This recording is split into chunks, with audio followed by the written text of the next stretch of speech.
as três doutrinas que se sucederão, e nós iremos começar hoje, irmãos, falar sobre os sinais da segunda vinda do nosso Senhor Jesus Cristo. É a expectativa de todo cristão, é aquele momento em que nós nos encontraremos com Deus. E eu sei que a gente está vendo muitas coisas, aí, guerras, fome, o amor de muitos esfriando, tanta coisa tem acontecido e às vezes os irmãos chegam, pastor, isso é um sinal de que Jesus está às portas, né? E aí eu queria com vocês ouvir o que a palavra do Senhor tem a dizer, para que a gente alimente nosso coração e estejamos sóbrios, vigilantes, né, para o momento em que o nosso Senhor ele vai aparecer aqui para nos buscar e nos levar então para um novo céu e nova terra, como Ele assim promete. Então, eu queria que você abrisse sua Bíblia comigo, lá em Mateus, capítulo 24, Mateus 24.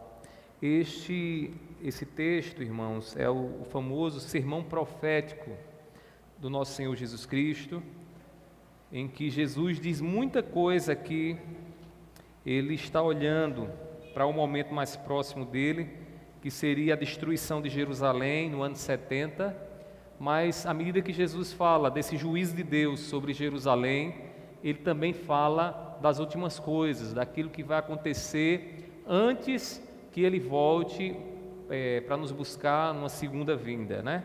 Então, Mateus capítulo 24, nós iremos ler do versículo 1 até o versículo de número 30. Os irmãos que vão anotando aí, se vocês tiverem alguma pergunta, no final eu vou abrir para vocês poderem tirar as dúvidas de vocês. Não se constranjam em fazer nenhum tipo de pergunta, porque à medida que vocês têm dúvidas e buscam entendimento na palavra, vocês também vão crescendo e sendo edificados. Então, se diante daquilo que eu vou falar tiver muitas dúvidas, não deixe de fazer. Não deixe de perguntar, tá bom? Diz assim, Mateus 24, do 1 ao 31. Jesus saiu do templo e, enquanto caminhava, os seus discípulos se aproximaram para lhe mostrar as construções do templo. Ele, porém, lhes disse: vocês estão vendo todas estas coisas?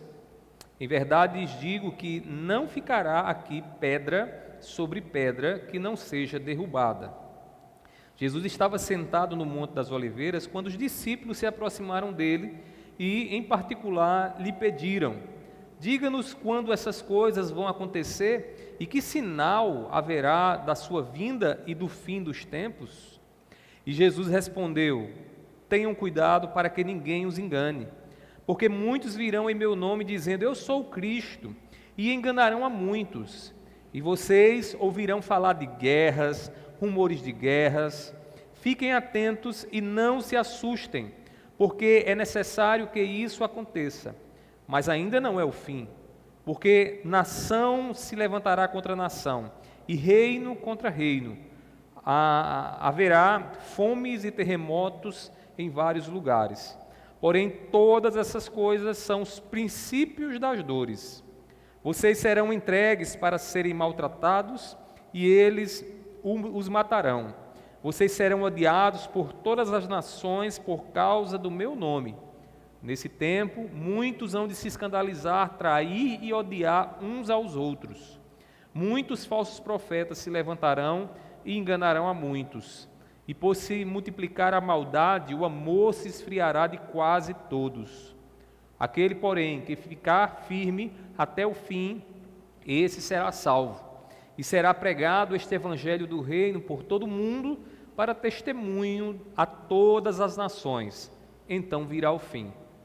Quando, pois, vocês virem situado no lugar santo o abominável da desolação de que falou o profeta Daniel, quem lê entenda, então os que estiverem na Judéia fujam para os montes. Quem estiver no terraço não desça para tirar de casa alguma coisa. E quem estiver no campo não volte atrás para buscar a sua capa. Ai das que estiverem grávidas e das que amamentarem naqueles dias. Orem para que a fuga de vocês não aconteça no inverno, nem no sábado. Porque nem nesse tempo haverá grande tribulação, como nunca houve desde o princípio do mundo, até agora e nunca jamais haverá.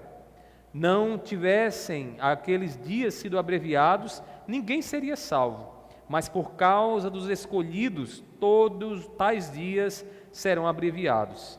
Então, se alguém disser a vocês: olhem, aqui está o Cristo, ou ali está ele, não acreditem, porque surgirão falsos cristos e falsos profetas, operando grandes sinais e prodígios, para enganar, se possível, os próprios eleitos. Eis que tenho predito isso a vocês.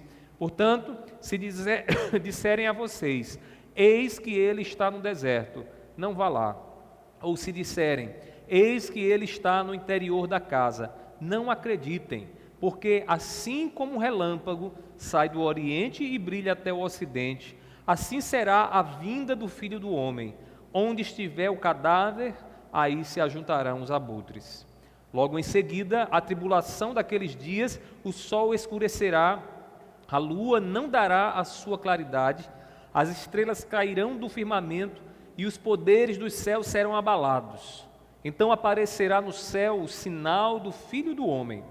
Todos os povos da terra se lamentarão e verão o Filho do Homem vindo sobre as nuvens do céu, com poder e grande glória.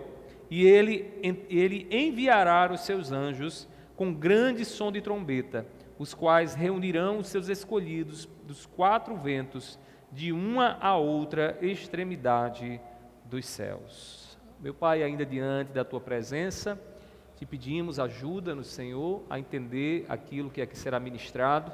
Queremos nos alegrar, Senhor, com a certeza de que o Senhor está às portas, de que em breve veremos o nosso Deus vindo a nos buscar e a nos levar para a eternidade. Eu te peço, abençoa a Tua igreja, que o Teu Espírito Santo nessa noite mais uma vez nos agracie, nos dando entendimento na Tua santa palavra.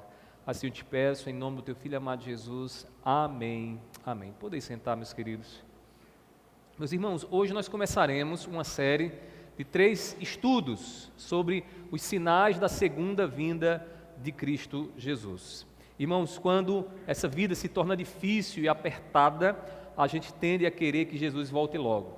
Esses dias eu conversava com uma irmã que estava bastante ansiosa e ela dizia para mim: pastor, quando eu ligo a TV e que eu escuto os noticiários da nossa cidade, do que acontece aqui na nossa cidade, é tanta coisa ruim, é a violência aumentando, a gente fica assustado, a gente fica até mesmo presos dentro da nossa própria casa, e tudo isso só nos faz desejar e querer que Jesus volte logo.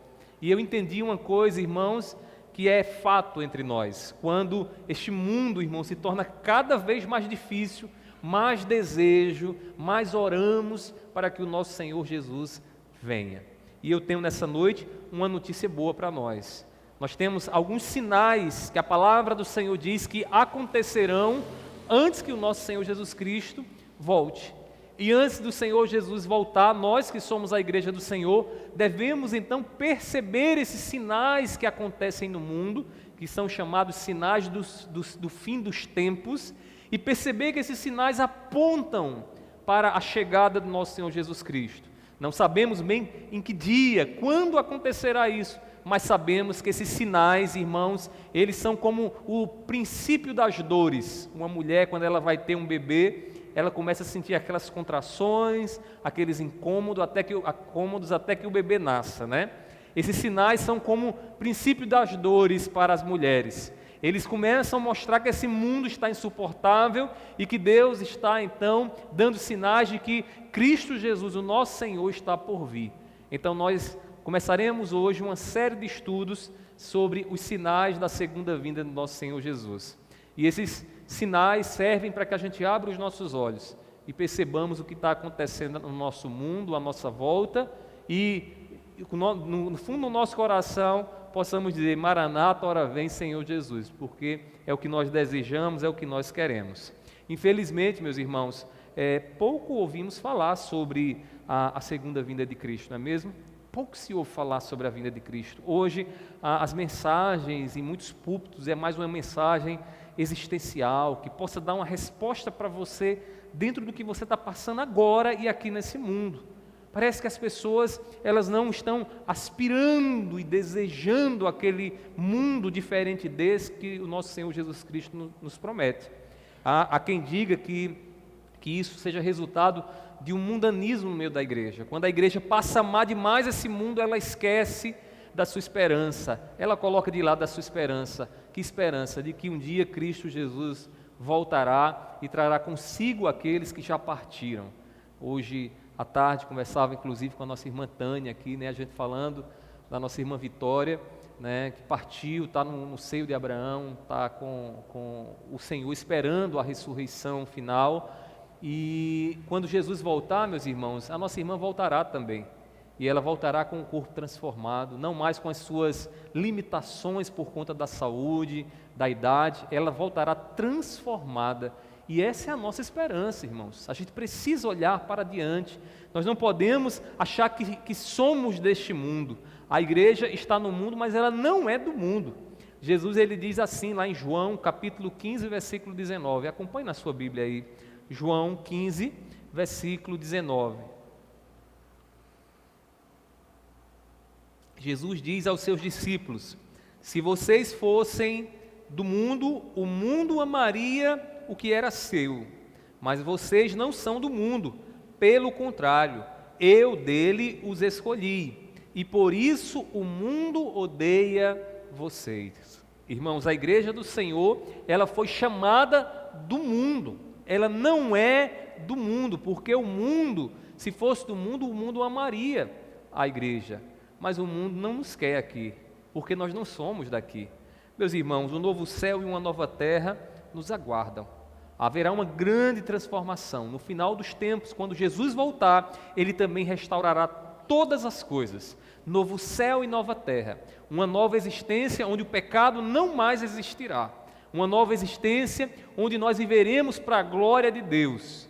Não para cantarmos eternamente, mas para vivermos de acordo com a vontade do nosso Deus, vivendo para glorificar a Ele através da nossa vida. Essa é a promessa, novo céu e nova terra. Antes de Jesus estabelecer, irmãos, o estado eterno, em que viveremos eternamente ao lado do nosso Deus, naquele lugar, como diz a palavra, onde não haverá mais sol, porque a glória de Deus, irmãos, encherá todos os lugares, estará ali em plena luz diante dele. Meus irmãos, antes de Jesus estabelecer o estado eterno, alguns sinais precisam acontecer. Algumas coisas aqui nessa existência e neste tempo precisam acontecer. Essas coisas que irão acontecer são chamadas de sinais dos tempos e são sinais que vão acontecer nos últimos dias estes que se estabelece entre a primeira vinda do nosso Senhor Jesus Cristo e a sua segunda vinda, que é o período em que a igreja está vivendo. Nós estamos vivendo os últimos dias, estamos na expectativa da vinda do nosso Senhor Jesus. E aí, antes da gente se deter em uma parte desses sinais hoje, eu queria dar uma panorâmica a vocês, dar um voo sobre todos os sinais que precedem então a vinda do nosso Senhor Jesus Cristo. Há 3 grupos desses sinais. O primeiro grupo é chamado de sinais que evidenciam a graça de Deus.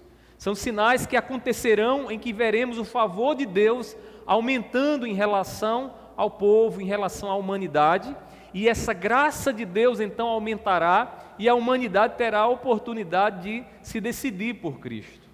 Então são chamados de sinais, da graça de Deus. Mas também há outro grupo, são 3. O primeiro é este, o segundo são os sinais que indicam a oposição a Deus.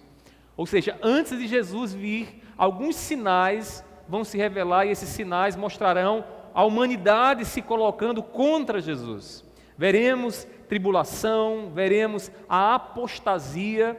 A irmã Edilma falava na sua oração nessa noite, que infelizmente muitos jovens já não querem mais ir à igreja. Alguns que eram crentes em alguns dias atrás, hoje já não vão mais. E são sinais de apostasia, de abandono da fé. E em alguns casos até mesmo de rebelião contra Deus, Então, meus irmãos, a tribulação, a apostasia e o anticristo, aquele ser que a palavra do Senhor chama também de homem de iniquidade, se revelará no final dos tempos, antes que Jesus apareça, antes que Jesus venha buscar a sua igreja e nos transformar, nos dando novo céu e nova terra. Então, além dos sinais da graça, além dos sinais de oposição a Deus, há também os sinais que indicam julgamento divino. São 3 grupos. O último grupo são os sinais de julgamento divino. E nesses sinais de julgamento divino nós temos o quê? As guerras. Meus irmãos, basta ligar a televisão todo dia uma notícia, né, de nações se jogando contra nações. Recentemente a Ucrânia, né, e a Rússia e todos os demais países do mundo ali indiretamente envolvidos nessa guerra. Também ouvimos falar de terremotos, irmãos, recentemente, terremotos terríveis, irmãos, milhares de pessoas sendo mortas. Tudo isso são sinais de quê? De julgamento de Deus, de juízo final. Meus irmãos, além disso, a Bíblia nos fala de fomes, ou seja, a fome aumentando, pessoas morrendo sem ter o que comer. Então, meus irmãos, esses são os 3 grupos que nós trataremos a partir de hoje. Veremos cada um desses grupos e entenderemos melhor em que consiste, o que é que a Bíblia fala acerca de cada um desses sinais. Antes de Jesus voltar, irmãos, serão dados sinais da graça de Deus no mundo. Ou seja, antes que Jesus venha e todo olho veja, a graça de Deus também será manifestada aqui nessa época, nesse tempo. E quais são então os sinais da graça que serão dados antes da segunda vinda do nosso Senhor Jesus Cristo? Quando toda a humanidade estiver diante do trono de Deus, irmãos, ninguém estará ali sem ter antes ouvido o testemunho do Evangelho que a igreja e que o mundo precisa ouvir. Então, irmãos, a Bíblia ela nos revela 2 sinais que demonstram a graça de Deus dada à humanidade antes da segunda vinda de Cristo. E eu queria que você anotasse, se aí não na sua Bíblia, pelo menos no seu coração, para que você guarde esses sinais e esteja sóbrio, acordado para perceber o que é que está acontecendo e como nós devemos nos envolver então nesses sinais. Então, qual é o primeiro sinal da graça de Deus? Sinal este que acontecerá antes que o nosso Senhor Jesus Cristo venha. O primeiro sinal é o sinal da proclamação do Evangelho a todas as nações. Meus irmãos, de acordo com a palavra do Senhor, todas as nações, elas devem ter o testemunho de Cristo, o testemunho do Evangelho. As nações precisam ouvir do que Jesus fez. Então, irmãos, isso vai nos dar aí um sinal de que Jesus está às portas. Aí você poderia perguntar, pastor, mas as nações já não têm conhecimento do testemunho de Cristo? Não, irmãos, ainda existem muitos povos que ainda não têm o testemunho de Cristo Jesus.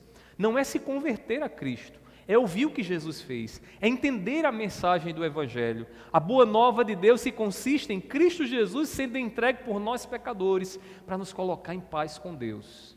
Alguns estudiosos acreditam, meus irmãos, que esse sinal ele vem exatamente para colocar sobre as nações a responsabilidade de responder à mensagem do Evangelho.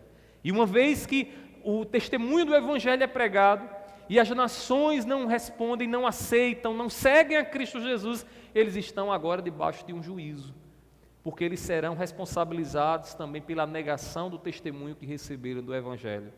Quando nós olhamos para o Antigo e para o Novo Testamento, irmãos, nós percebemos esses sinais, esse sinal, que não é um sinal exclusivamente do Novo Testamento. Quer ver? Abra sua Bíblia comigo, lá em Isaías 52, versículo 10. Isaías 52, versículo 10. Aqui o profeta Isaías nos diz que nos últimos dias os confins da terra verão a salvação de Deus. Diz assim, Isaías 52, 10.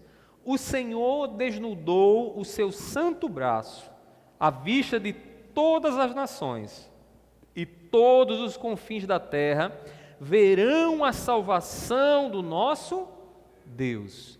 O que é que o profeta está vendo? O profeta está vendo aquele grande dia em que a salvação do Evangelho será testemunhada a todas as nações. O profeta falava isso olhando para o futuro, olhando para aquilo que iria acontecer e que vai acontecer mais adiante. Mas aí, quando vamos para o Novo Testamento, nós encontramos Jesus ecoando essa mesma perspectiva. A perspectiva de que o mundo um dia conhecerá o testemunho do nosso Senhor Jesus Cristo. Lá em Mateus 24, versículo 14, olha aí na sua Bíblia agora. Aqui nós temos o sermão profético de Jesus, né? E ele ensina então que o Evangelho será pregado a todas as nações antes que ele venha. Ele diz assim, Mateus 24, 14: e será pregado este Evangelho do reino por todo o mundo, para testemunho a todas as nações, então virá o fim.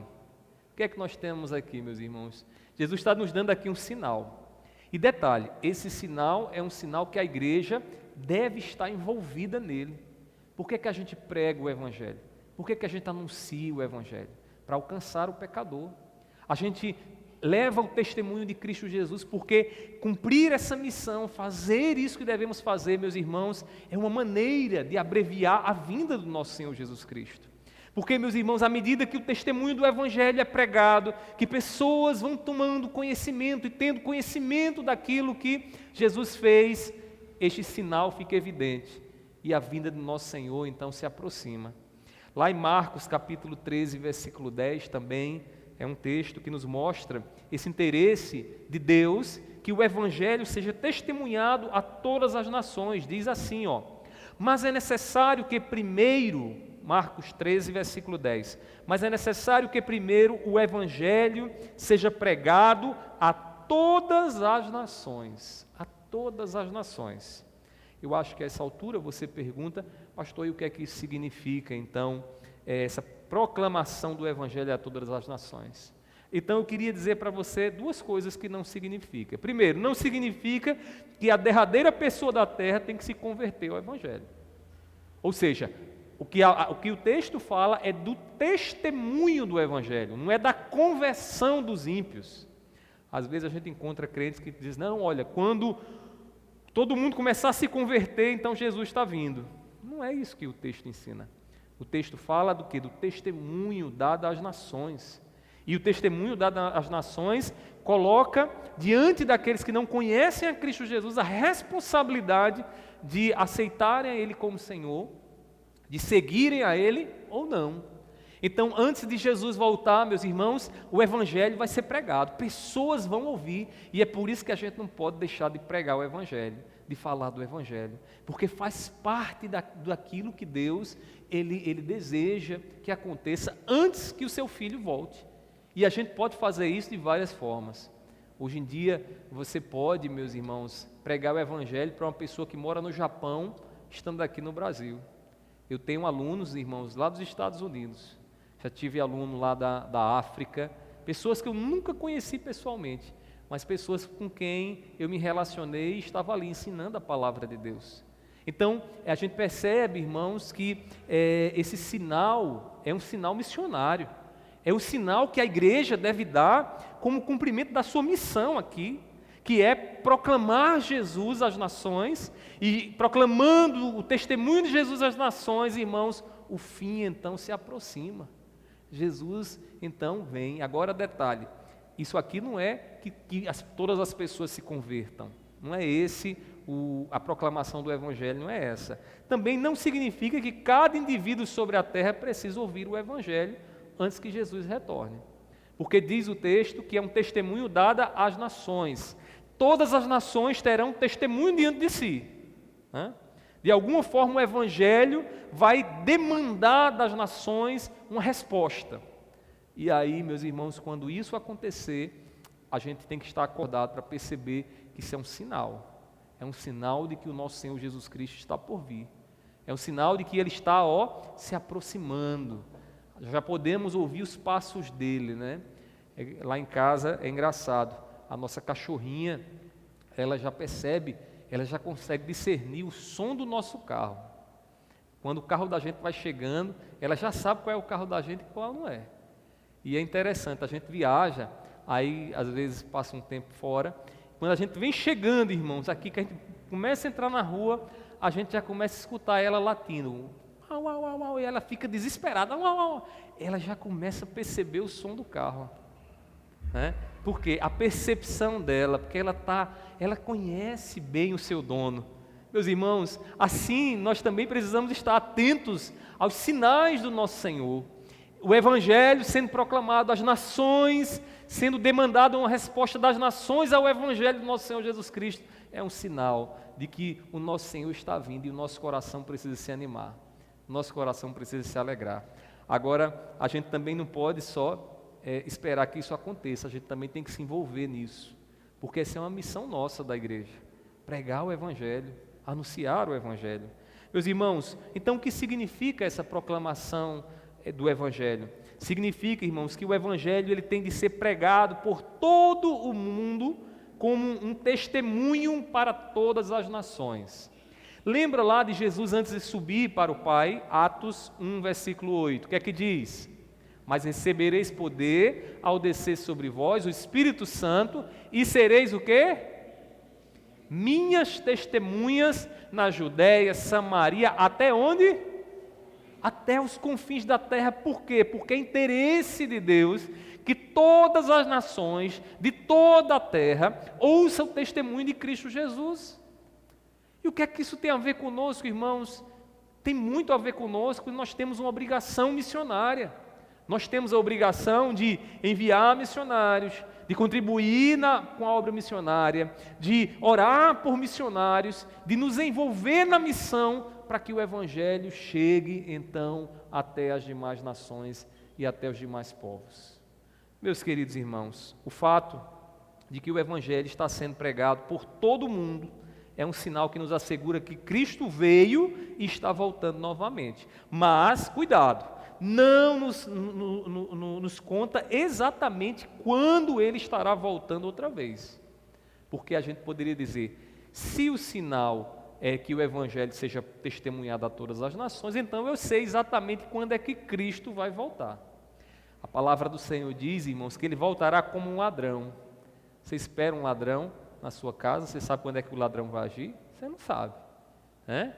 Ele vai lá, pega você de surpresa, não é assim? Então, da mesma forma será a vinda do nosso Senhor. Ele virá como um ladrão. Ninguém é capaz de dizer, olha, vai ser em tal dia. Porém, irmãos, uma coisa é certa, sinais serão dados. E dentre estes, o sinal da graça dele, o sinal de que o Evangelho deve ser proclamado como testemunho a todas as nações. Tá bom? Cuidado com aqueles que dizem, eu sei quando é que Jesus vai vir. Certa vez um pastor aí, muito conhecido, estava dizendo que sabia o dia quando Jesus iria voltar, né? Os adventistas do sétimo dia, né, os mais antigos, eles marcaram dia e hora para Jesus voltar. Aí depois Jesus não voltou, eles disseram, não, mas Jesus voltou espiritualmente, né? E até hoje não se tem aí esse fato estabelecido. Meus queridos irmãos, nós somos responsáveis pela proclamação do Evangelho às nações. Não pense que isso é responsabilidade dos missionários. Sabe uma coisa que me preocupa, irmãos? É que muitas vezes os nossos filhos eles não estão sendo orientados à missão. Às vezes a gente quer que os nossos filhos estejam próximos, a gente quer que os nossos filhos sejam advogados, doutores, mas a gente não quer que os nossos filhos sejam missionários, né? Isso é um problema, isso é uma visão muito parcial da nossa responsabilidade na terra. Irmãos, é uma honra poder ter os nossos filhos envolvidos na missão, né? E nós somos responsáveis pela proclamação do Evangelho às nações. O nosso interesse no cumprimento da missão tem dois alvos. Quais são eles? Primeiro, o coração dos pecadores. A gente tem que mirar no coração daqueles que ainda não conhecem a Cristo Jesus. Muita gente, inclusive na nossa nação, ainda precisa ouvir o testemunho do Evangelho. Sabe por quê, meus irmãos? Porque não sabem o que é o Evangelho. Porque confundem o que é o Evangelho. Esses dias eu recebi uma mensagem de um jovem dizendo assim para mim, pastor, eu quero ser um pregador do Evangelho, mas o meu problema é que eu não tenho ainda um paletó. E aí eu entendi que a coisa está muito errada, né? Ou seja, ele quer ser um pregador do Evangelho, mas antes de pregar o Evangelho, de ter a mensagem para pregar, ele precisa de um paletó, né? Quem dera que ele tivesse um paletó, ou sem paletó, mas a mensagem precisa ser proclamada. O que é que a gente vê com isso, irmãos? Que mesmo parecendo que o evangelho está sendo testemunhado, porque é só aparência, muita gente não sabe em que consiste o evangelho. Tem pessoas que acham que o evangelho é ir para uma igreja e sentir um arrepio, eu me arrepiei, aí é o evangelho, né? Ou o evangelho é estar lá em busca de uma bênção mística, sobrenatural, que eu não sei explicar, mas eu quero. Meus irmãos, o evangelho é Cristo Jesus sendo morto e ressuscitando para nos dar a certeza da vida eterna com o Pai. Meus irmãos, nós precisamos proclamar isso. Então a vida do pecador é o primeiro alvo da igreja, mas também há outro alvo para a igreja. E qual é? A volta do nosso Senhor Jesus Cristo. Fazer missão, nos envolver com a missão, porque é sinal, meus irmãos, que precede a vinda do nosso Senhor Jesus Cristo, pessoas e nações e povos ouvirem do Evangelho. Então a gente não pode ficar calado. E nem podemos também deixar de estarmos envolvidos indiretamente na missão. Eu sei que talvez você não tenha mais até idade para ir para outro país. Você não tem idade para isso, talvez. Talvez a sua vida não permita que você chegue naqueles lugares longínquos onde o Evangelho ainda não chegou, onde a nação ainda não ouviu o testemunho do Evangelho. Talvez você não possa ir lá, mas você pode enviar outros. Você pode contribuir na obra missionária, mas você pode passar mais tempo orando para que Deus, o Senhor da seara, envie trabalhadores para a sua seara. Não é assim que Jesus fala? E os trabalhadores são poucos, a seara é grande. Por isso, orem a Deus para que Deus levante trabalhadores para a sua seara. Deixa eu aplicar aqui uma coisa em nossas vidas, irmãos. Vamos orar mais, pedindo ao Senhor que o Senhor levante trabalhadores para a seara. Não só aqui no nosso meio, mas nesses lugares onde o Evangelho ainda não chegou. Se você quer que Jesus venha, se você almeja a grande transformação, o galardão que Ele tem para você, a glória de Deus, não deixe de se envolver na obra missionária. Porque como é que esse sinal vai aparecer? Como é que as nações ouvirão a proclamação do testemunho de Cristo Jesus, se a gente, irmãos, se nós não nos envolvemos na obra missionária? Se a gente não testemunha do Evangelho. Meus queridos irmãos, precisamos nos envolver na obra de missões, a fim de contribuir no abreviamento, então, da vinda do nosso Senhor Jesus Cristo. Não sabemos quando exatamente Ele vai vir, o dia, a hora, não sabemos, mas sabemos uma coisa, que esse sinal vai nos dizer, olha, está próximo, o fim está chegando, Jesus vai voltar, Jesus está voltando. Meus irmãos, a proclamação do Evangelho de Deus às nações é um dos sinais de graça que precederão a vinda de Cristo Jesus. Então, estamos vendo aqui nessa noite os sinais de graça que precederão, que virão antes que Jesus venha. E o primeiro deles qual foi? A proclamação do Evangelho. Vamos repetir juntos? Qual foi o primeiro sinal de graça? A proclamação do Evangelho às nações. Ou seja, todo mundo precisa ouvir o testemunho do Evangelho. A minha oração é que você seja despertado a se envolver mais com a missão.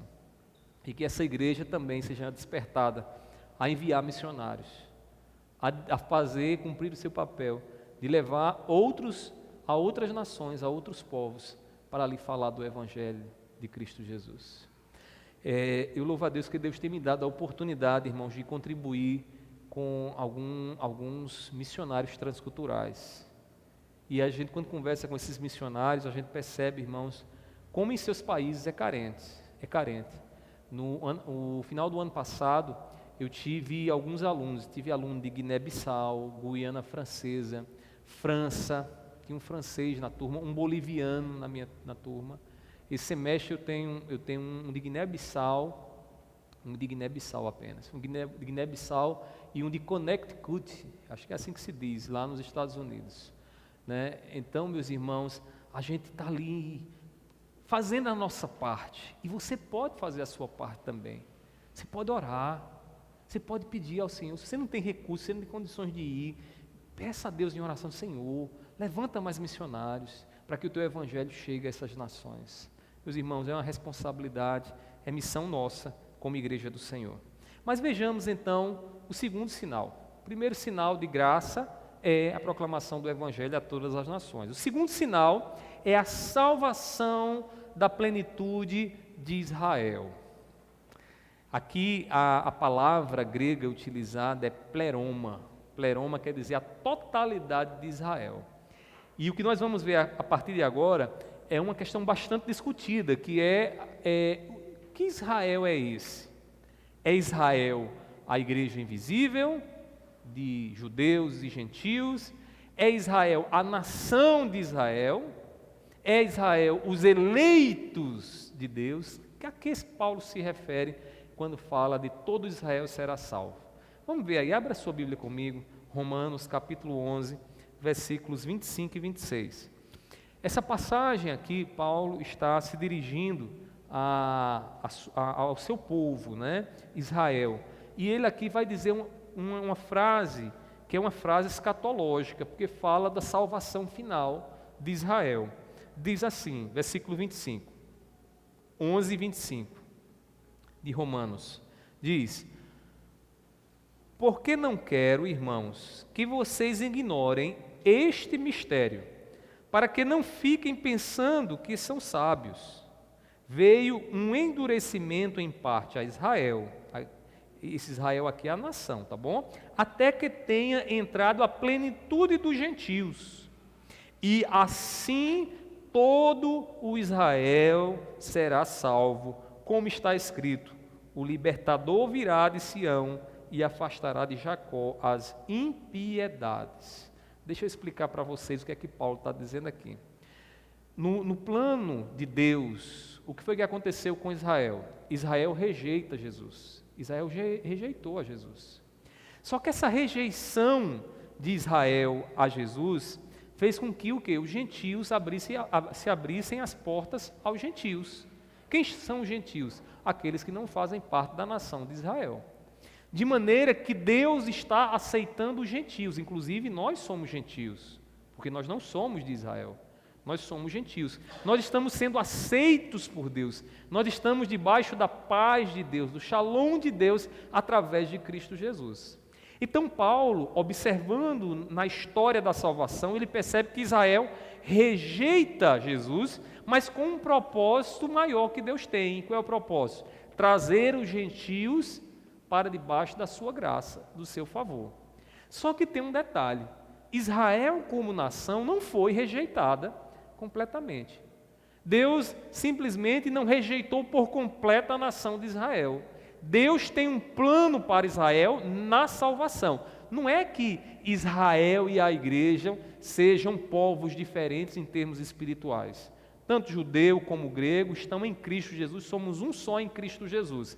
Agora, o que Deus está fazendo no decorrer da história é o quê? Fazendo com que Israel endureça, não aceita Jesus, para que os gentios eles sejam recebidos. E os gentios estão sendo recebidos.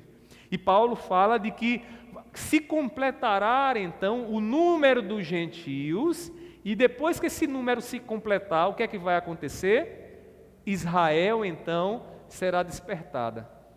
De alguma forma, Israel olhará para Jesus e o aceitará como Senhor, né, como Messias, como Cristo Salvador de sua vida. Então, o que é que esse texto está nos mostrando? Esse texto está nos mostrando que Israel, dentro dos planos de Deus, esse endurecimento faz parte dos propósitos soberanos de Deus. Mas acontecerá que quando o número dos gentios se completarem, o sinal que acontecerá antes que Jesus volte é que o povo de Israel, e aqui Israel nação, tá bom? Israel nação, ela vai então se voltar para Jesus e vai reconhecer Jesus como Senhor de sua vida. Mas aí você poderia perguntar, como eu sei que talvez alguns de vocês já tenham até sido ensinados, é toda a nação de Israel que se voltará para Jesus? Não. Não é toda a nação de Israel que se voltará para Jesus. Há pelo menos 3 interpretações acerca desse todo Israel será salvo. A primeira interpretação que é muito comum aí a gente ouvir, né? Aqui no Brasil eu diria que quase que 70%, 80% aí, né, dessas igrejas, principalmente de origem pentecostal, elas acreditam que seja assim, que será a conversão de todo Israel, a nação de Israel, né? Ou seja, aquele povo foi estabelecido lá em 1945, ali naquela região ali da Palestina, Israel lá, toda aquela nação será convertida a Cristo Jesus. O problema dessa visão é que a gente não tem uma base bíblica para tal conversão. Além disso, há outra perspectiva. E aí, qual seria a segunda interpretação? A interpretação de que todo Israel será salvo é a interpretação de que todo Israel é o Israel espiritual, constituído de gentios e de judeus. Então, independente da nação, gentio e judeu estarão ali dentro de um só povo, e aí se completará o todo Israel com esses dois povos.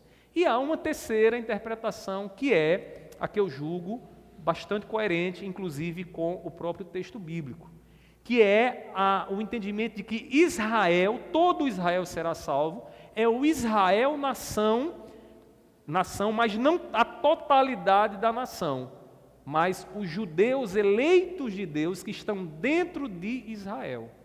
Então, dentro daqueles judeus que hoje desprezam a Cristo, que não querem nada com Jesus, que dizem que Jesus não pode ser o Messias prometido pelas Escrituras, nós cremos, irmãos, que no final dos tempos, antes da vinda de Jesus, vai acontecer uma grande conversão de judeus dentro de Israel. E esses judeus, então, se converterão a Cristo Jesus. Não toda a nação, mas esses judeus. E quando isso começar a acontecer, então a igreja saberá que o quê? Que Jesus está às portas.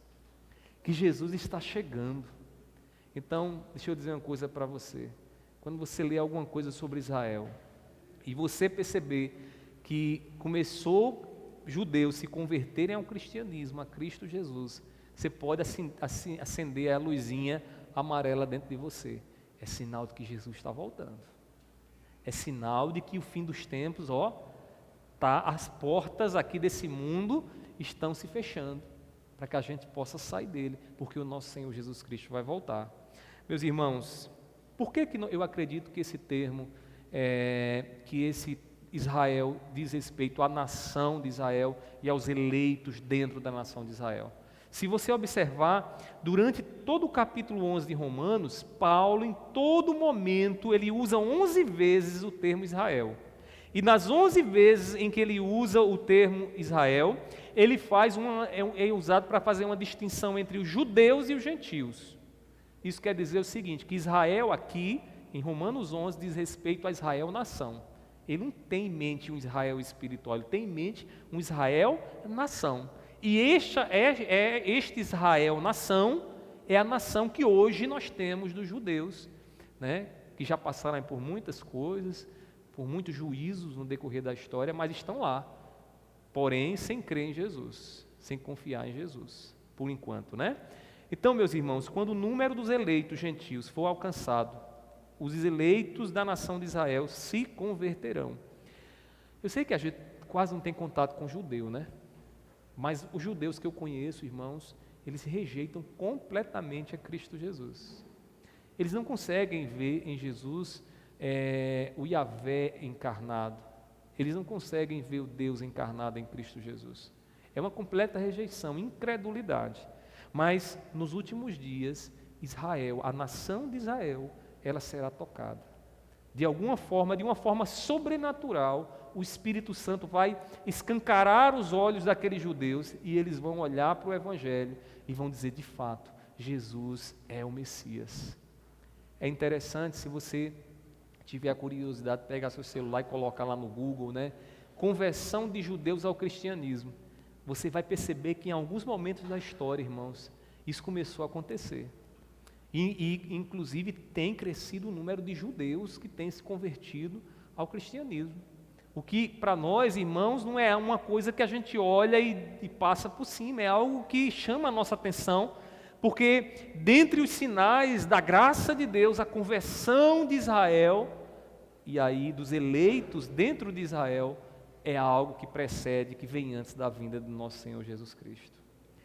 Certa vez Jesus disse o seguinte: quando está chegando o tempo da figueira produzir os seus frutos, vocês conhecem, né? Como é que acontece? Começa a brotar lá as florzinhas, as folhas mudam, de forma que você olha para aquilo ali e percebe que vai vir fruto ali, né? Ou seja, sinais que precedem o fruto que está por vir. Assim também como a chuva, né? Hoje eu vinha de Mangabeira e nós vínhamos olhando no horizonte e eu dizia para a Mirelle: ó, Mirelle, está tudo escuro, provavelmente vai chover. Porque a gente observa no horário que a gente vem, que normalmente fica tudo claro, hoje estava tudo escuro. Então, a gente tem sinais de eventos que vão acontecer ainda. Assim também é na vinda do nosso Senhor Jesus Cristo. Assim como a flor da figueira, assim como as nuvens escuras em relação à chuva, também, irmãos, a conversão da nação de Israel, dos eleitos dentro de Israel, é sinal de que Jesus está voltando. E a gente precisa ficar atento. Quando isso começar a acontecer, eu imagino que os jornais divulgarão.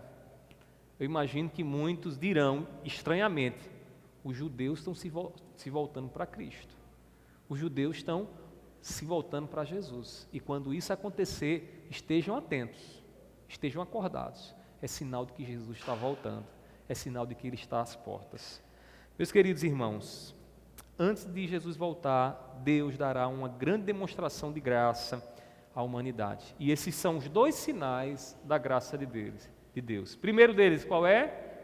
A proclamação do Evangelho a todas as... Segundo sinal é o quê? A conversão da plenitude de Israel, né? Esses dois sinais são sinais de graça. E são sinais de graça por quê? Porque todos eles estão relacionados à salvação que Deus dará nos últimos dias, no final dos tempos.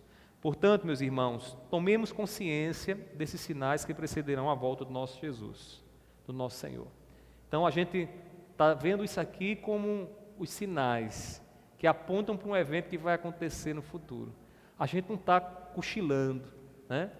A gente não está descuidados com o que está acontecendo com o mundo. O que está acontecendo no mundo, meus irmãos, são sinais que mostram se Jesus está longe ou se Jesus está perto. Meus irmãos, pregue a graça de Deus a todos aqueles que ainda não ouviram o testemunho do favor de Deus. Sei que você quer muito que Jesus volte. Quer ou não quer? Diga com um amém bem forte. Amém. Alguns querem, né? Todos queremos, né, meus irmãos? Agora deixa eu dizer uma coisa para vocês. Nós somos tentados a querer amar esse mundo e dizer: ah, como esse mundo está bom. Principalmente quando a gente está com saúde no lugar, dinheiro no banco, família em paz. A gente quer que o céu seja aqui mesmo. Meus irmãos, nada se compara ao que Deus tem para nós. Sua família é uma bênção, Deus tem lhe abençoado com recursos, mas o que Deus tem para você é infinitamente incomparável com as coisas que esse mundo tem a oferecer. É galardão, a Bíblia chama, é coroa da vida, né? É vida eterna que Deus tem para nós. Então, lembre-se, você não é desse mundo, você está de passagem aqui. E para que essa transformação chegue para nós, você tem uma responsabilidade. E qual é? Pregar o Evangelho. Pregar o Evangelho. De todos os demais sinais que nós iremos falar, você não tem mais um envolvimento direto. E o único envolvimento direto que você tem é com a pregação do Evangelho, com a obra missionária, de pregar o Evangelho para que vidas se convertam e aceitem a Jesus como Senhor. Então, pregue a graça de Deus a todos aqueles que ainda não ouviram o testemunho do favor de Deus. E, se possível, pregue às nações. Pregue às nações. Leve às nações o Evangelho do nosso Senhor. Assim, meus irmãos, aumentaremos nossa expectativa de que o nosso Senhor, em breve, voltará. Ele vai voltar. Ele vai cumprir aquilo que nos falou. Que Deus aplique a sua palavra, nos dê entendimento nisso que nessa noite ministramos, e ainda temos dois estudos sobre esse ponto. Então, eu queria que você pudesse fazer um esforço para a gente poder ver todo ele, para a gente poder estar sóbrios e discernir o sinal dos tempos em que nós temos vivido. Amém? Eu queria nesse momento abrir para os irmãos, se os irmãos quiserem fazer alguma pergunta, fiquem à vontade para fazer essa pergunta, porque isso faz parte da edificação de vocês, tá bom? Não tem constrangimento nenhum, é só levantar a mão e perguntar. Diga, Severina.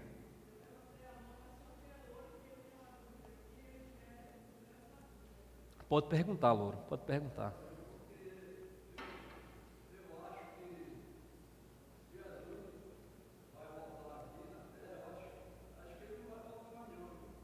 Você acha que não vai voltar mais, não? Uhum.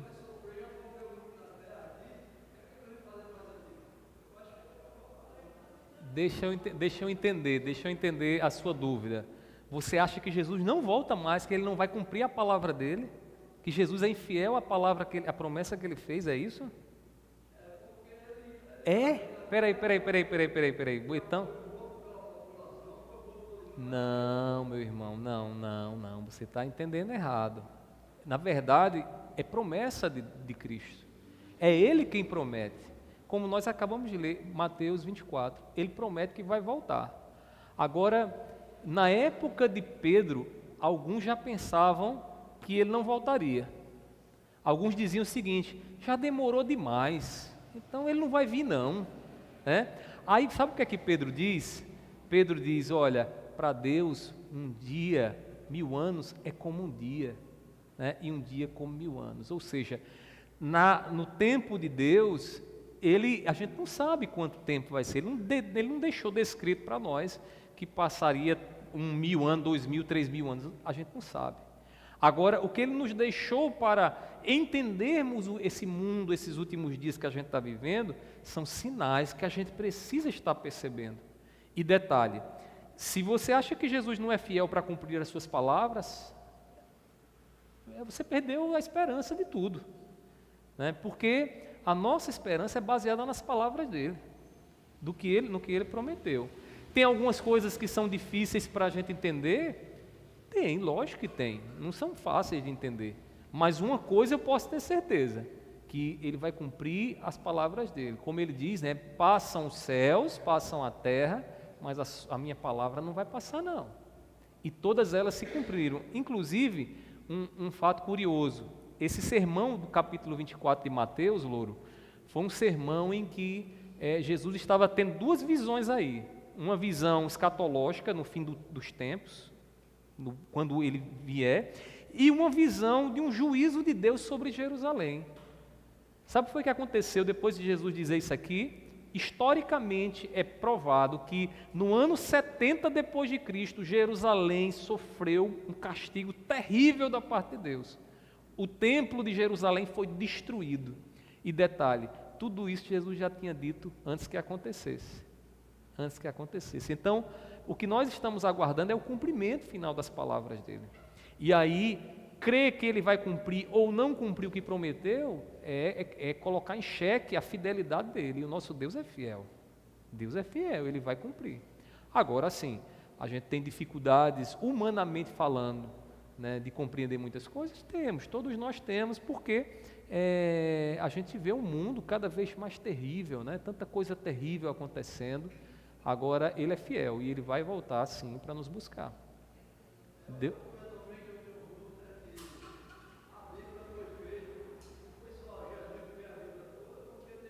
Não, Jesus não escreveu nenhum livro. Jesus nunca escreveu nenhum livro. Quem escreveu foram os apóstolos que andaram com ele, né? Então, no Novo Testamento, né, os apóstolos que andaram com ele. Jesus, ele não foi um escritor, né? Agora, o que é que nos garante que o que está na Bíblia é da parte de Deus? O que a gente chama de obra da inspiração. Paulo escrevendo a Timóteo, capítulo 3, versículo 16, ele diz: toda a Escritura é inspirada por Deus. O que é inspirada por Deus? Lá na língua original, a palavrinha é formada de duas palavras, tel, pneusto, que quer dizer literalmente soprada por Deus. Então foi o que aconteceu. Na obra da inspiração, Deus usa aqueles que viveram com Jesus, próximo de Jesus, para escreverem da parte de Deus o que Deus deseja que o povo viva e compreenda. Agora, detalhe, O Novo Testamento, irmãos, é uma explicação do Antigo Testamento. O que é que os apóstolos fizeram? Eles mostraram que o que os profetas falaram lá no Antigo Testamento se cumpriu em Jesus.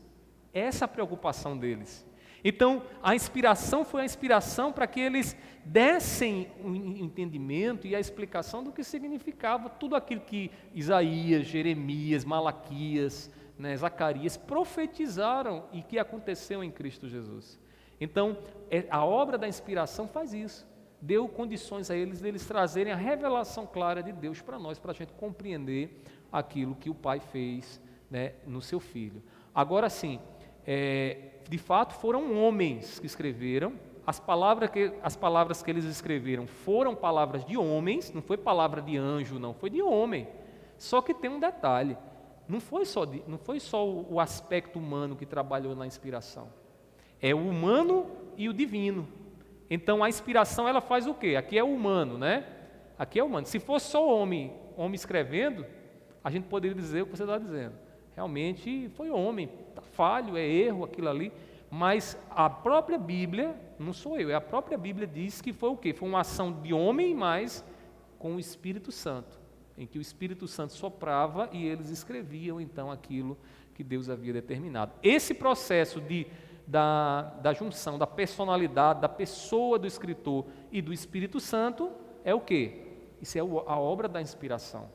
Por isso que nós confiamos que a palavra da Bíblia, a Bíblia é a palavra de Deus. Por quê? Porque ela foi soprada por Deus, ela foi entregue por Deus. Então, assim, quem é que não crê dessa forma? Existe uma turma aí que não crê dessa forma. Os liberais. Os liberais, eles tiram todo o aspecto sobrenatural da Bíblia, porque eles dizem, por exemplo, como é que você vai acreditar que alguém pode abrir um mar para o povo atravessar a pés enxutos? Só que o que é que eles estão dizendo? Eles estão dizendo o seguinte: eu só posso crer naquilo que a minha razão, aquilo que a minha mente é capaz de entender. Se eu consigo entender, eu creio. Se eu não consigo entender, eu não creio. Só que a Bíblia, ela não está limitada pela razão. Tem coisas, irmãos, na Bíblia que se você usar só a razão, você vai ficar louco. Você não vai conseguir captar, Por exemplo, como é que pode uma virgem dar à luz um filho? Como é que pode? Maria não teve relações com outro homem e dá à luz um filho. Aí o liberal vai dizer, não, ela pode ter tido um caso por fora, vai tentar justificar de alguma forma racional, mas o que a Bíblia diz não é isso. A Bíblia diz que Maria simplesmente concebeu Jesus por obra do Espírito Santo. Ou seja, ela foi bem-aventurada por quê? Porque o Espírito Santo, através do espermatocóis, que é o espermatozoide do Espírito, uniu-se ao óvulo dela e quando uniu-se, fecundou ali, Jesus veio à vida. Então, como é que a razão pode explicar isso? Não pode. A gente olha para isso e faz o quê? Nós cremos. Nós dizemos, eu olho para isso e não tenho como duvidar. Aí você diz, alguém poderia dizer, mas a gente tem que duvidar dessas coisas. Irmãos, eu vou dizer uma coisa que um grande pensador cristão disse certa vez. Ele disse o seguinte, que ou Jesus é um completo louco, lunático, ou ele é Deus. Porque tudo o que ele falou e fez, irmãos, nos leva ou para um lado ou para o outro. Ou a gente olha para Jesus e diz, você é um louco. Mas como olhar para um louco que revela palavras de sabedoria e que nos traz um entendimento tão grande acerca de Deus? Como é que eu vou dizer que Jesus é louco, diante de tudo que ele falou? Se ele fala da vida como a vida é, as coisas como as coisas são, ele não é louco. Então, ele é Deus. Ele é Deus, porque o que ele fez, só Deus faz. Posso dar alguns exemplos para vocês. Quem é que pode controlar as forças da natureza? Dizendo ao vento, para vento. Quem tem domínio sobre a morte e dizer a um defunto, depois de 4 dias de morte, dizer ressuscita, levanta. Quem é que pode ver um cego curar cego? Os demônios olham e estremecem, e ele diz, bate em retirada e os demônios saem. Meus irmãos, só Deus é quem tem esse poder. Então, não tem como olhar para Jesus e dizer que ele é um lunático. Ele realmente é Deus. Agora, isso que eu estou falando para vocês, é o Espírito que nos dá essa convicção, né? Não é só a razão, é só a razão. O Espírito é quem atua no nosso coração para nos encher de uma convicção tal que eu leio a Bíblia, eu escuto de Cristo e a minha fé se torna cada vez mais forte. Eu não tenho como duvidar, eu não tenho como descrer do que Jesus ensina. Então é uma obra do Espírito Santo. Mas são legítimas essas colocações, viu, Louro, que você está colocando. Não são perguntas ou questionamentos vãos. São...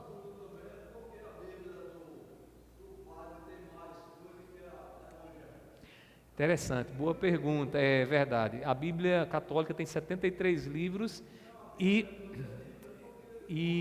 vou explicar para você. E a nossa tem 66 e a Bíblia Católica 73. Veja só, os livros, já notou que a Bíblia Católica, todos os livros são do Antigo Testamento? É interessante, né? O que foi que aconteceu? Durante o período intermediário entre o Antigo e o Novo Testamento, quando foram fazer a tradução do hebraico para o grego, que era a língua da nação da época, né? E aí se reuniram 70 homens, há quem diga que foram em 70 noites, 70 homens, 70 dias, que traduziram todo o Antigo Testamento para o grego. Aí quando eles foram fazer essa tradução, eles fizeram a tradução também de alguns livros que eram chamados de apócrifos. O que são livros apócrifos? Livros misteriosos, ou livros que tinham alguns ensinamentos que eram contrários ao ensinamento cristão. Então, eles fizeram essa tradução. Aí, o que foi que aconteceu? Por muito tempo, a igreja usou 66 livros, foram 66 livros. Mas, durante um concílio, a igreja romana olhou para esses livros que haviam sido traduzidos e disseram o seguinte: não, a gente precisa incluir esses livros também no Antigo Testamento. O Novo Testamento é o mesmo livro, não muda nada, 27, né? 27 do Novo. Mas no Antigo Testamento, incluiu esses livros, Macabeu, Judite, Tobias, parte lá de Esté e outros livros. Então, foi uma decisão da Igreja Católica de colocar esses livros dentro das Escrituras. Mas nós, cristãos, evangélicos, protestantes, nós não acreditamos que é a Igreja quem diz quantos livros tem que ter na Bíblia. É a Bíblia quem diz quais são os livros que tem que estar nela. E como é que a gente sabe disso?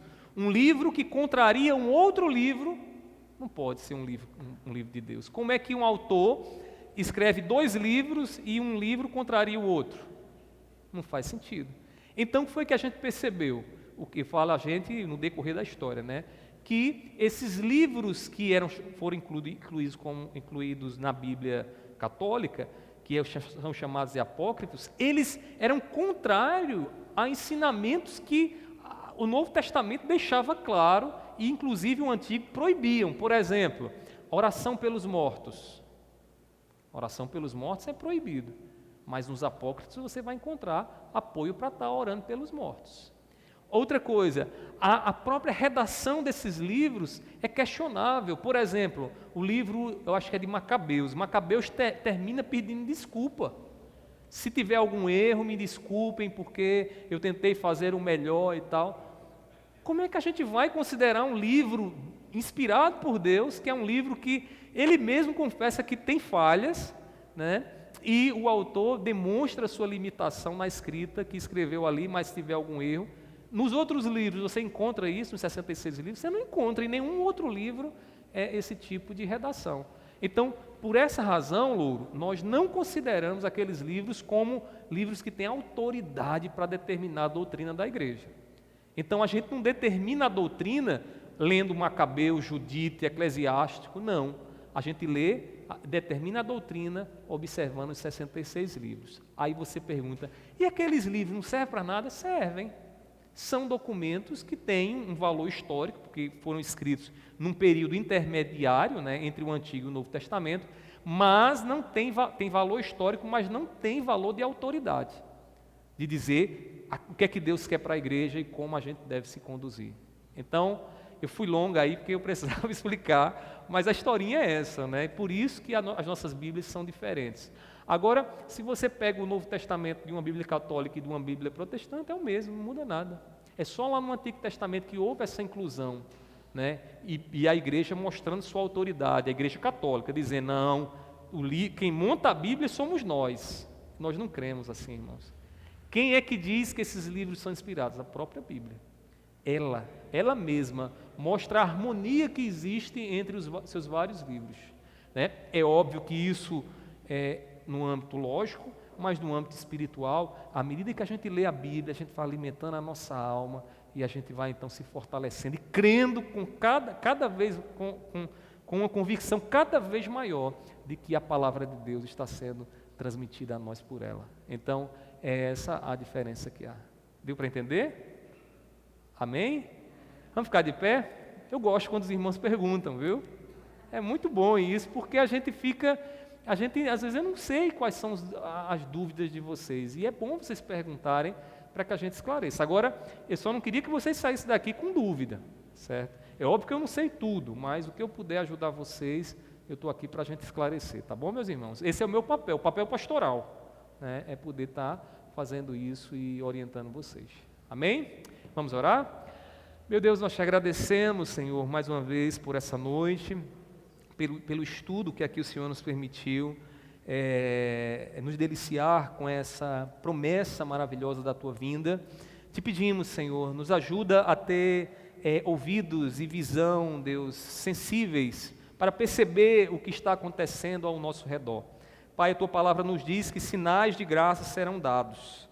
Pai, o Teu Evangelho será proclamado às nações, testemunhado às nações. Pai, Israel, o Teu povo eleito, se renderá a Ti, Senhor, e tudo isso são sinais do Teu favor, da Tua bênção, que ainda veremos, Senhor, antes que o Senhor volte para buscar e transformar todas as coisas. Pai, eu Te peço, seja conosco, nos dá firmeza, fortaleza, aumenta as nossas convicções na Tua palavra.